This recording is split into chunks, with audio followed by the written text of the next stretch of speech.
ఏయ్, నీ దగ్గర 2000 రూపాయలు ఉన్నాయా? ఎవరిని పట్టుకుని ఏం మాట్లాడుతున్నావురా? నేను నీళ్ళంటావు తెలియదేంటి నీకు? మోహన్ గారికి కాల్ చేయి చూద్దాం.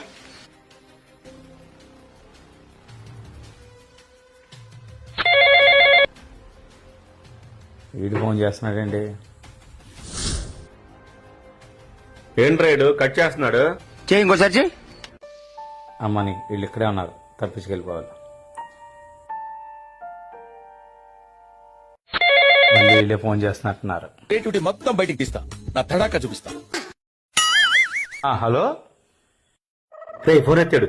రేయ్ మాకు అరే నాకు 3000 కావాలరా, కొంచెం అడ్జస్ట్ చేయరా. అరే వీడు మనల్ని డబ్బులు అడుగుతున్నారా? సమయానికి మంచి ఆలోచన వచ్చింది, ఎదలకు డబ్బులు కావాలంట.